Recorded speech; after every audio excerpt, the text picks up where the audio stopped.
تنصر إخواننا في فلسطين يا رب العالمين. اللهم اكتب نصرهم واجبر كسرهم. जितने भी मस्जिद नबी के दाखिली दरवाजे सब बंद कर दिए गए हैं और सर्दी का मौसम है और इंशाल्लाह धूप भी बहुत ज़बरदस्त है। बिस्मिल्लाहिर्रहमानिर्रहीम, अस्सलाम वालेकुम रहमतुल्लाहि व बरकातहू। Welcome back to my channel Madina vlog के साथ मैं अब्दुल्ला भी मदीना मुनव्वरा से। सबसे पहले दुरूद व सलाम अल्लाहुम्मा सल्ली व सल्लिम अला नबीना व हबीबना मुहम्मद सल्लल्लाहु अलैहि वसल्लम। माशा उम्मीद करता हूँ आप तमाम दोस्तों लोग खराफियत होंगे और आज जमात सानी का आखिरी जुम्मतुल मुबारक है। इंशाल्लाह आज की जुम्मे में आपके साथ शेयर करेंगे मस्जिद नबी से जुम्मतुल मुबारक का खुतबा। दुआ अल्लाह तबारक व तआला इस मुबारक दिन के वसीले से हम सब पर अपना ख़ास रहमत करम और फजल फरमाए और बिलखसूस जिन दोस्त अहबाब ने हमें दुआ की दरख्वास्त की अल्लाह ताला उन सब की तमाम दिली हर नेक हाजात जायज़ ज़रूरियात को अल्लाह ताला पूरा फरमाए, आमीन या रब्बुल आलमीन। और अभी माशाल्लाह हम पहुँच चुके हैं मस्जिद नबी में और यहाँ से अब इंशाल्लाह नमाज जुम्मा अदा करेंगे और अभी मैदान में आज इंशाल्लाह नमाज जुम्मे की अदायगी होगी इंशाल्लाह, क्योंकि अभी जितने भी मस्जिद नबी के दाखिली दरवाजे सब बंद कर दिए गए हैं और सर्दी का मौसम है और इंशाल्लाह धूप भी बहुत ज़बरदस्त है।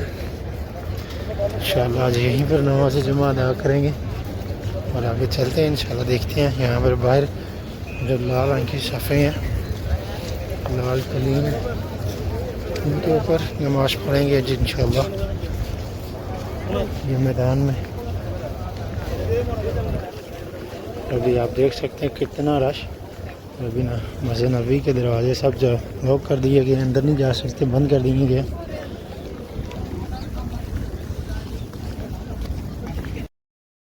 अऊज़ु बिल्लाहि मिन शुरूरि अनफुसिना व मिन सय्यिआति अअमालिना मन यहदिहिल्लाहु फला मुदिल्ल लहु व मन युद्लिल फला हादिय लहु व अशहदु अन ला इलाहा इल्लल्लाह वहदहु ला शरीका लहु व अशहदु अन्न नबिyyana मुहम्मदन अब्दुहु व रसूलुहु। या अय्युहल्लज़ीना आमनू इत्तक़ुल्लाहा हक़्क़ तुक़ातिही व ला तमूतुन्न इल्ला व अंतुम मुस्लिमून। या अय्युहन्नासु इत्तक़ू रब्बकुमुल्लज़ी ख़लक़कुम मिन नफ़्सिन वाहिदह व ख़लक़ मिन्हा ज़ौजहा व बस्स मिन्हुमा रिजालन कसीरन व निसाअ वत्तक़ुल्लाहा अल्लज़ी तसाअलून बिही वल अर्हाम इन्नल्लाहा कान अलैकुम रक़ीबा।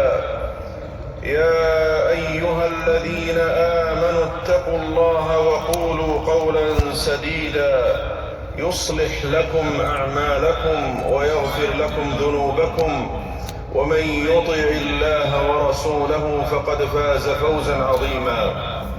अम्मा बअद इख़्वतल ईमान फ़इन्न अत्तक़वा मिअयारुल करामति इन्द मौलाकुम وميزان التفاضل في أخراكم إن أكرمكم عند الله أتقاكم فاستقيموا على منهاجها واستضيئوا بسراجها واعلموا أن وجه المحاسن لا يجمل وبدر المحامد لا يكمل إلا بحسن الخلق. تدبروا لطيف الإشارة القرآنية في قول الله في كتابه المبين وسارعوا إلى مغفرة من ربكم وجنة عرضها السماوات والأرض أعدت للمتقين الذين ينفقون في السراء والضراء والكاظمين الغيظ والعافين عن الناس والله يحب المحسنين. كيف أن الله سبحانه جعل الإحسان إلى الخلق من صفات المتقين ووصف أولئك الذين سمت أخلاقهم بالمحسنين.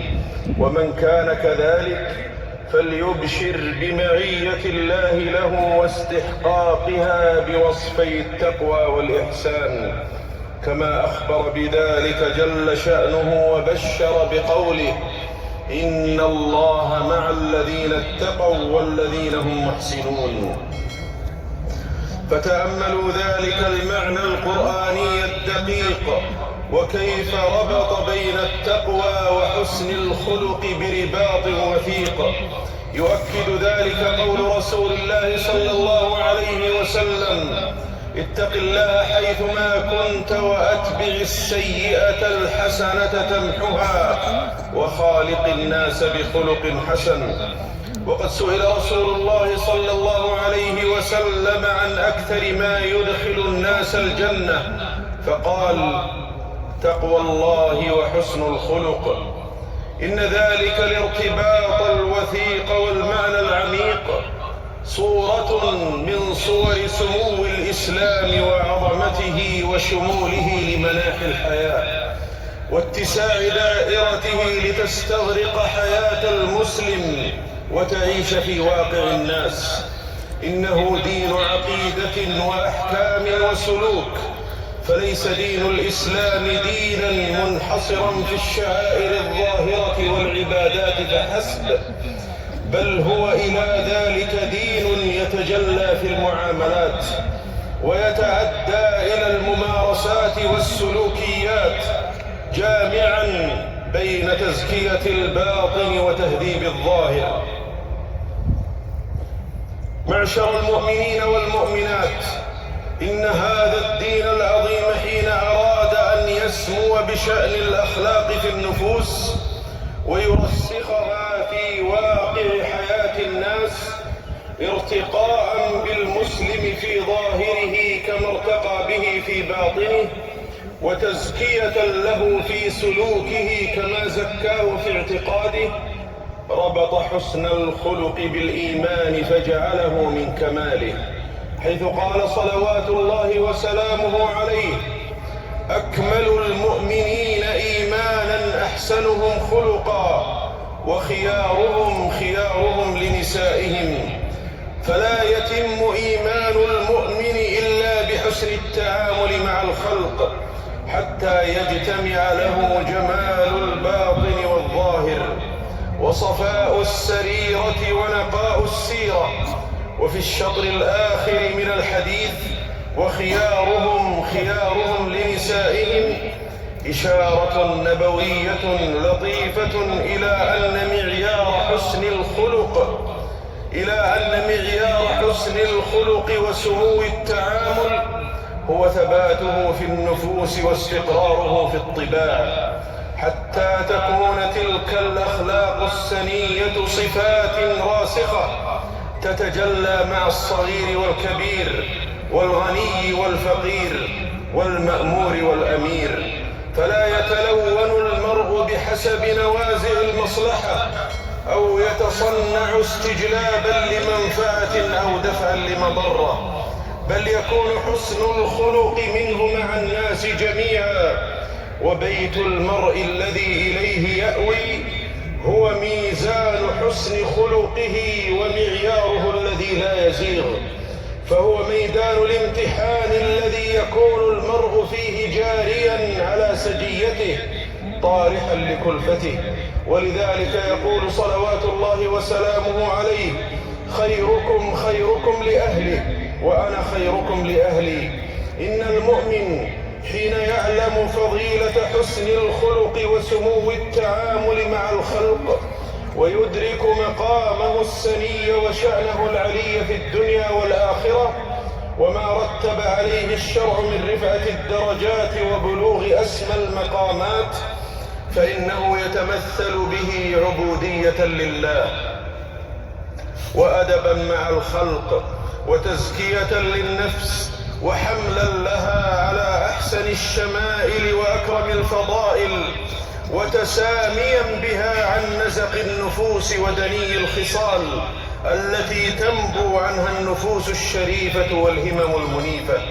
فعن أبي الدرداء رضي الله عنه أن النبي صلى الله عليه وسلم قال: ما من شيء أثقل في ميزان المؤمن يوم القيامة من حسن الخلق، وإن الله يبغض الفاحش البذيء.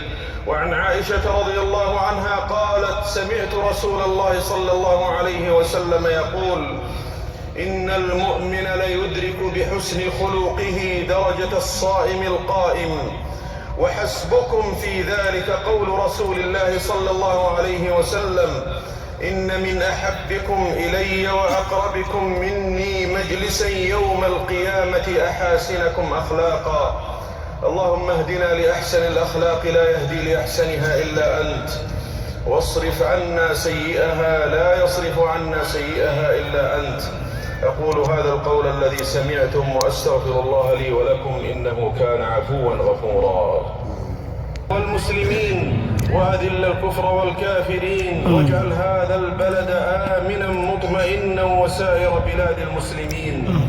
اللهم أصلح أحوال المسلمين في كل مكان وزمان يا رب العالمين. اللهم أصلح أحوالهم يا رب العالمين. اللهم احفظ هذا البلد المبارك مهوى أفئدة المسلمين ومحضر الحرمين الشريفين بحفظك. اللهم احفظه بحفظك واجعله بلدا محفوظا مصونا يا رب العالمين.